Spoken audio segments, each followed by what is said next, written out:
అందరికీ నమస్కారం. సిక్కోలు జిల్లాధ్యక్షులుగా మాజీ మంత్రి ధర్మాన ప్రసాదరావు బాధ్యతలు చేపడతారా?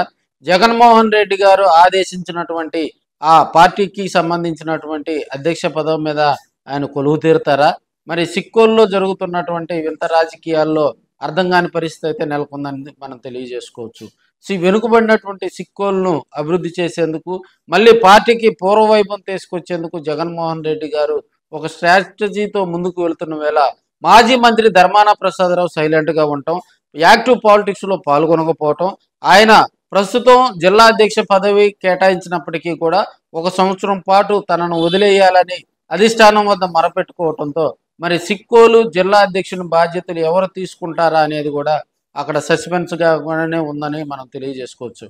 సిక్కోలు ప్రాంతానికి చెందినటువంటి మాజీ స్పీకర్ తమ్మినేని సీతారాం సైలెంట్ అయిపోవటం, అదేవిధంగా దువ్వాడ పార్టీని సర్వనాశనం చేసినటువంటి దువ్వాడ పార్టీ తీసుకున్నటువంటి నిర్ణయాలకు బలై పార్టీ నుంచి సస్పెండ్ చేయటం, అదేవిధంగా కృష్ణదాసు రాజకీయాలకు దూరంగా ఉండి మరి ధర్మాన ప్రసాదరావు గారి తమ్ముడు ఆయన రాజకీయాలకు కొంత దూరంగా ఉండి కొడుకుని యాక్టివ్ పాలిటిక్స్లోకి తీసుకొచ్చేందుకు కూడా ఆయన తెర వెనుక రాజకీయాలు చేస్తున్న వేళ అక్కడ మాజీ మంత్రిగా 5 సార్లు ఎమ్మెల్యేగా 4 సార్లు మంత్రిగా పనిచేసినటువంటి ధర్మాన ప్రసాదరావుకు అక్కడ గనక బాధ్యతలు గనక సిక్కోలు జిల్లా అధ్యక్షుడిగా ఇస్తే ఆ ప్రాంతంలో వైసీపీ మరింత పునరాంకితం అవుతుంది. అక్కడ ఉన్నటువంటి కార్యకర్తలందరూ యాక్టివ్ అవుతారని జగన్మోహన్ రెడ్డి గారి ఆలోచన విధానంగా ధర్మాన ప్రసాదరావుకు తెలియజేయటం. అయితే అక్కడ ఉన్నటువంటి అధిష్టానానికి ఆయన తాను 1 సంవత్సరం పాటు కూడా మరి యాక్టివ్ కాలేనని ఆయన మొరపెట్టుకోవడంతో సిక్కోలు ప్రాంతంలో కొంత రాజకీయ అలజడైతే వైసీపీలో నెలకొందని కూడా తెలియజేసుకోవచ్చు. అధిష్టానం అయితే ధర్మాన ప్రసాదరావుకే ఆ పదవి కేటాయించాలని మరి దాదాపుగా 2-3 సిట్టింగుల్లో కూడా ఆయన్ను ఒప్పించే ప్రయత్నాలు అయితే జగన్మోహన్ రెడ్డి గారు తీసుకునేందుకు కూడా వెనకట్టలేదని మనం తెలియజేసుకోవచ్చు. సిక్కోలు ప్రాంతంలో ప్రస్తుతం వైసీపీకి అక్కడ నడిపించే రథసారథి లేక కొంత ఇబ్బందికర పరిస్థితులు ఎదుర్కొంటుందని కూడా మనం తెలియజేసుకోవచ్చు.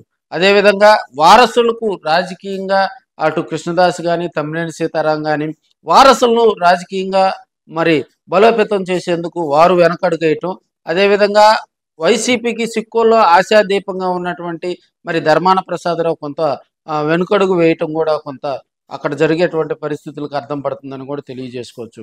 2019లో వైసీపీ అధికారంలోకి వచ్చిన తర్వాత మరి ధర్మాన కృష్ణదాసును పక్కన పెట్టి ఆయన ప్లేస్లో ఫస్ట్ టర్మ్లో మంత్రి పదవికి దూరంగా ఉంచినటువంటి ధర్మానను మళ్ళీ 2.5 సంవత్సరం పూర్తయిన తర్వాత ఆయనకు మరి రెవెన్యూ శాఖ ఇస్తూ కూడా 2024 వరకు ఆయన మంత్రిగా కొనసాగారు. సో జగన్మోహన్ రెడ్డి గారి ఆదేశాలు ఆశయాలకు అనుగుణంగా కూడా ధర్మాన ప్రసాదరావు మరి ముందుకు వెళ్తారా, లేకపోతే అధిష్టానం ఇచ్చినటువంటి బంపర్ ఆఫర్ను తిరస్కరిస్తారా?